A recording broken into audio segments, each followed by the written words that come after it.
salut internaute, ça me fait super plaisir d'être là avec toi aujourd'hui. Et le sujet, c'est ça.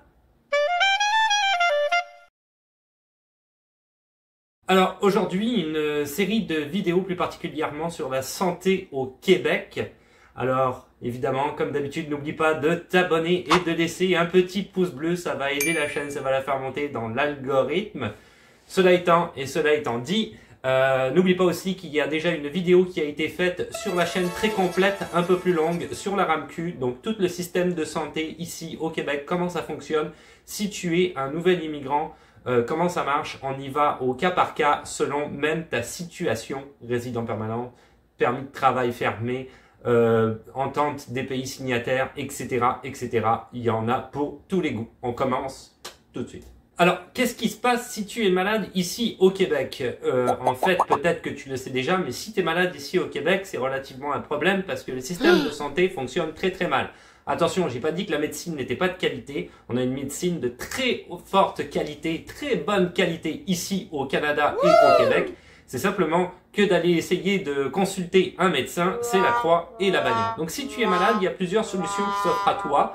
Donc évidemment, les urgences à l'hôpital. Alors les urgences, c'est réellement un endroit que je déconseille. Les temps d'attente sont excessifs.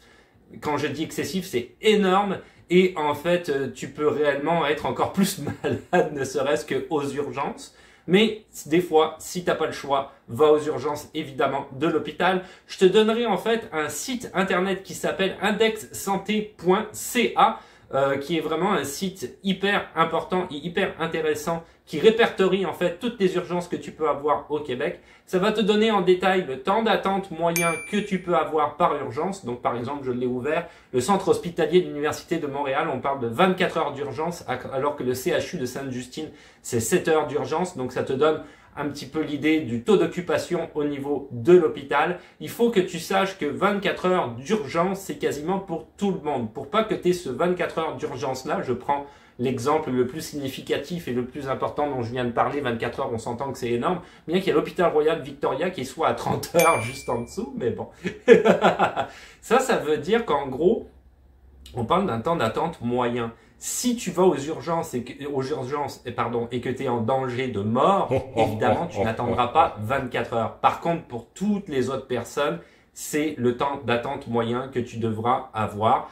Quand tu passes aux urgences, comment ça se passe? Il y a évidemment un triage au départ. Donc, tu attends une trentaine de minutes, une infirmière te voit et c'est elle qui décide si c'est t'es réellement en danger de mort ou pas, et donc de la continuité de la marche à suivre par rapport aux urgences, sans te dire pour autant combien de temps tu vas attendre, ça tu ne le sais jamais. Autre possibilité qui s'offre à toi, la clinique. Alors il existe ici des cliniques avec ou sans rendez-vous.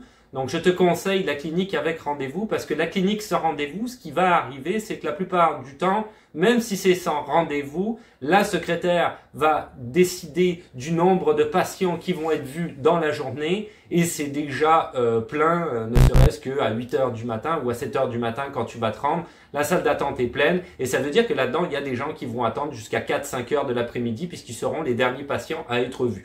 Donc, on s'entend qu'aussi, le délai d'attente peut être quand même assez important, même si c'est moins important qu'à l'hôpital. Mais tu peux avoir une surprise énorme sur les cliniques sans rendez-vous. Souvent, dans ces cliniques-là, d'ailleurs, tu vas voir une file d'attente au niveau de la clinique avant l'heure d'ouverture, ce qui est quand même assez décourageant.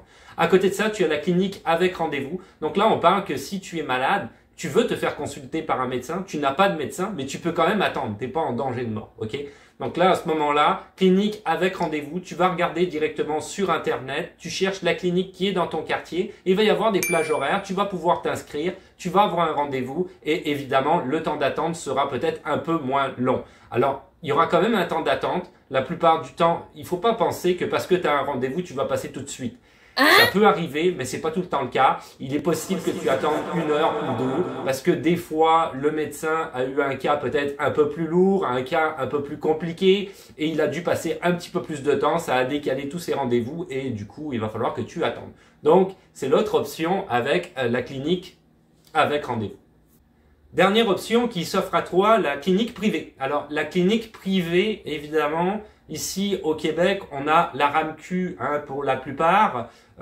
Si tu n'as pas la RAMQ, tu vas avoir une assurance privée en tant que nouvel arrivant. Mais la clinique privée ne prend pas ça en compte. Donc, ça veut dire qu'il faut que tu payes en plus. Okay. L'avantage de la clinique privée, donc le désavantage, c'est de payer alors que tu es déjà assuré. On s'entend que c'est pas génial.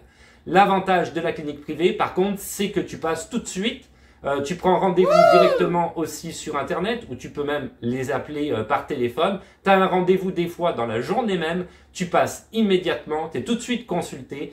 Et aussi par après, si tu as d'autres rendez-vous à faire, comme par exemple de la radiographie, ça va être dans la semaine qui suit. Si on parle du public, donc on reprend la clinique avec ou sans rendez-vous, ça peut être dans 2, 3 semaines, 1 mois des fois. Donc plus rapide à la clinique privée, mais plus d'argent aussi.